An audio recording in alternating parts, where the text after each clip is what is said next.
अगर मैं आपसे पूछूं कि सत्य क्या है, तो आप इसका जवाब क्या देंगे? आप कहेंगे कि ये एक ऐसा सवाल है जिसका कोई सीधा जवाब नहीं। शायद शायद हाँ, क्योंकि सत्य ऐसी चीज है जिसको बहुत ज्यादा तोड़ा मरोड़ा जा सकता है। 18वीं सदी के मशहूर जर्मन फिलोसोफर इमैनुअल कैंट ने यह बात कही है कि हम कभी भी सत्य को नहीं जान सकते, क्योंकि हमारे लिए सत्य वही है जो हमें हमारी इंद्रियां बताती हैं, पर असल में सत्य उससे कई अलग हो सकता है।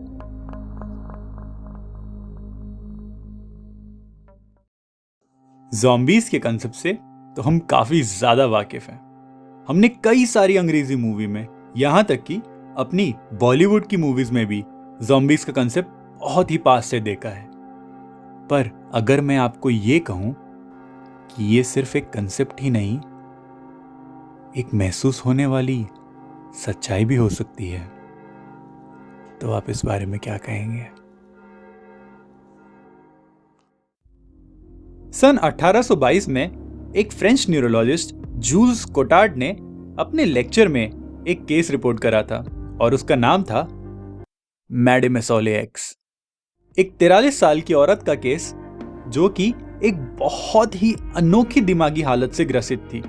फ्रेंच में उसका नाम था ले दलेर दे नेगोतियन या कोटार्ड सिंड्रोम, या मशहूर रूप से जाना जाने वाला द वॉकिंग डेड सिंड्रोम, चलता हुआ मृत व्यक्ति, जैसे कि एक ज़ॉम्बी।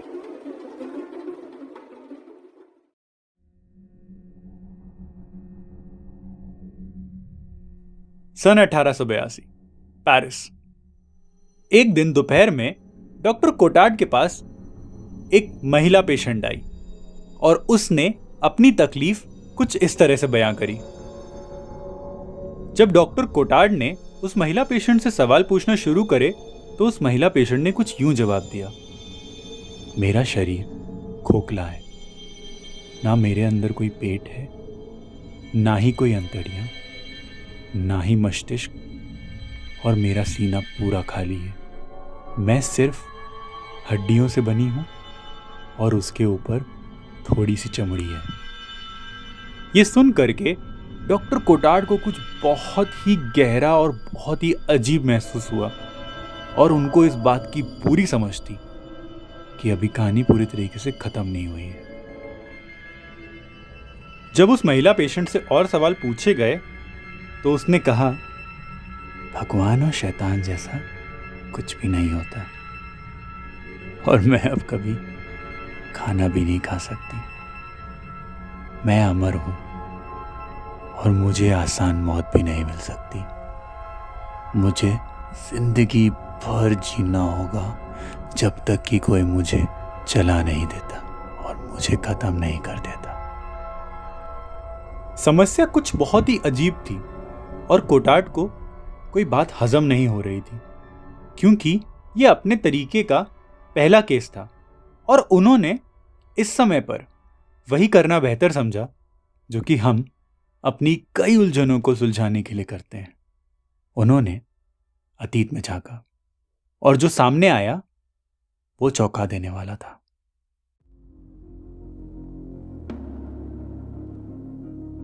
वो गलत थे। ये महिला की बीमारी का केस पहला केस नहीं था। सन 1778 में एक स्विस साइंटिस्ट चार्ल्स बोनेट ने एक रिपोर्ट लिखी थी। एक औरत खाना बनाते वक्त अचानक से अपने शरीर के एक भाग में सुन्न पड़ गई और नीचे गिर गई। जब उसे होश आया तो उसने कहा, मुझे सफेद कपड़े पहना दो और मुझे कब्र में रख दो, मैं मर चुकी हूं। अपनी मां की बात को मजाक समझते हुए उनकी 2 बेटियों ने ठीक वैसा ही किया। उन्होंने उस जिंदा औरत की मृत्यु का शोक मनाया। डॉक्टर कोटार्ड को कुछ बात अब समझ में आने लगी थी, तो डॉक्टर कोटार्ड ने इस बीमारी को एक नाम दिया और उसका नाम था हाइपोकॉन्ड्रियल डेलीरियम, जो कि एक तरह का डिप्रेशन ही था, और बाद में इस बीमारी को कोटार्ड सिंड्रोम के नाम से जाना जाने लगा।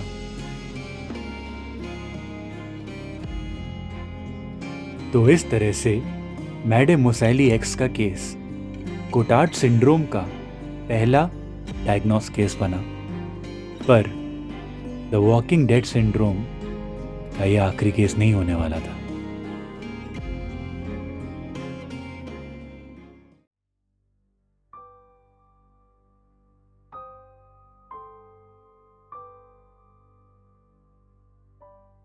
बात सन 1990 की है। वो स्कॉटिश पर्सन जिसका कुछ समय पहले मोटरसाइकिल एक्सीडेंट हुआ था, वो अब एडिनबर्ग के अस्पताल से रिहा कर दिया गया था। अब उसकी मां चाहती थी कि वो उसे साउथ अफ्रीका लेके जाए, पर किस्मत में तो कुछ और ही लिखा हुआ था। साउथ अफ्रीका जाते ही अजीब चीजें होना शुरू हो गई। उस पेशेंट को इस बात का भरोसा हो गया था कि वो मर चुका है और कि वो अब नर्क में है, और उसकी मां की आत्मा उसे नर्क तक लेकर आई है। उसे ये तक भरोसा हो गया था कि उसकी मौत का कारण या तो एड्स है या तो येलो फीवर के इंजेक्शन का हाई डोज है। कोटार्ड सिंड्रोम में आप अपने अस्तित्व पर ही सवाल उठाने लगते हो। आपको कुछ बहुत ही अलग महसूस होने लगता है। 2005 में लिखी हुई एक रिपोर्ट के अनुसार, जिसमें एक 14 साल के बच्चे को एपिलेप्सी थी, उसे कुछ यूं महसूस हो रहा था। मुझे हर जगह सिर्फ दुख दिखाई देता है। मुझे हर चीज में दुख महसूस होता है। पेड़ पौधे, मुझे हर जगह मृत्यु दिखती है। यहां तक कि मुझे ये भी पता है कि मैं मर चुका हूं और तुम सब भी कुछ अगले घंटों में मरने वाले हो।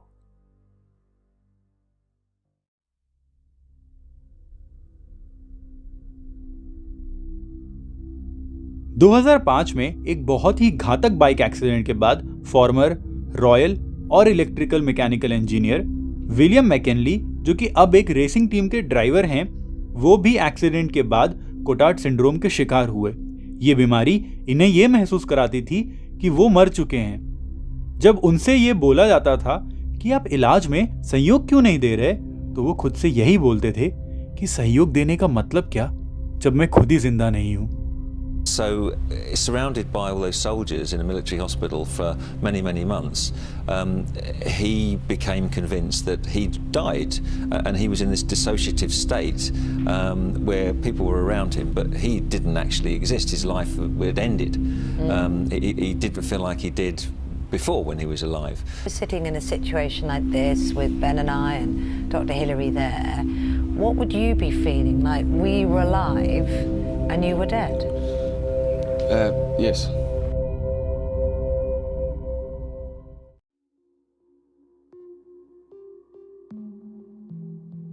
बहरहाल ये सवाल का जवाब देना तो बहुत मुश्किल है, क्योंकि कई सालों से साइंटिस्ट और डॉक्टर्स इस खोज में लगे हुए हैं कि कोटार्ड सिंड्रोम का एग्जैक्ट रीजन समझ में आ जाए, उसका प्रॉपर तरीका समझ में आ जाए, जिस तरह से वो दिमाग को इफेक्ट कर रहा है, ये आपको सोचने पे मजबूर कर रहा है कि आप मर चुके हैं। पर हमें पैटर्न जरूर समझ में आया है कि अगर कोई मोटरसाइकिल एक्सीडेंट जिसमें आपका दिमाग डैमेज हुआ है, या कभी आपको एपिलेप्सी रही हो, या आप बहुत ही सीवियर डिप्रेशन से बाहर निकले हो, तब कोटार्ड सिंड्रोम होने के चांसेस ज्यादा रहते हैं।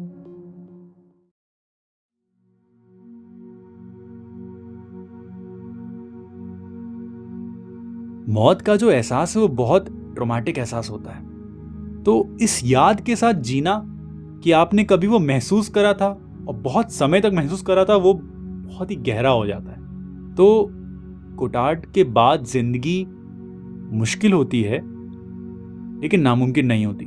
कोटार्ड ठीक हो जाता है, दवाइयां बहुत जल्दी असर करती हैं, आप कुछ हफ्तों में उस जगह से बाहर निकल आते हैं। पर उस याद के साथ जीना, उसमें थोड़ा वक्त लगता है।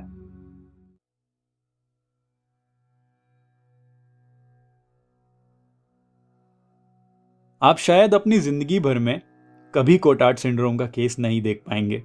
शायद आप सिर्फ इसे कहानियों में ही सुन पाएंगे। यहां तक कि डॉक्टर होते हुए शायद मैं भी ऐसे किसी केस को नहीं देख पाऊंगा। ये इतना ज्यादा रेयर है। कोटार्ड एक बहुत ही अजीब दिमागी हालत है, जिसमें मृत्यु ही आपका सत्य होता है। जैसे कि आप समझ गए होंगे कि यह सिर्फ एक दिमाग का पैदा करा हुआ छलावा है और इससे लड़ा जा सकता है। सही वक्त पर इलाज और पेशेंट के साथ सही बर्ताव एक बेहतर जिंदगी का पैगाम बनकर आ सकता है। अंत में मैं यही कहूंगा और यही कहना चाहूंगा कि कोटार्ड सिंड्रोम सुनने में जितना मनगढ़ंत और अजीबो नामुमकिन लगता है, ये उतना ही सच है, उतना ही सच जितना हमारा अस्तित्व है। पर अगर आपके अस्तित्व पे कोई सवाल उठ जाता है तो आप क्या करेंगे?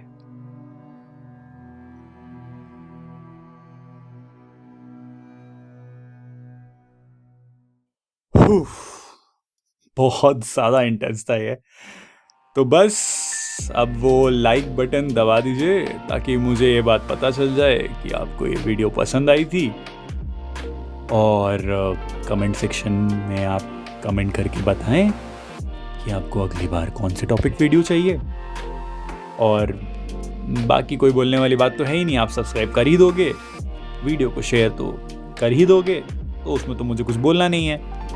तो बस ये था मैं, डॉक्टर सक्षम। मिलते हैं आपसे अगली वीडियो में। Bye bye.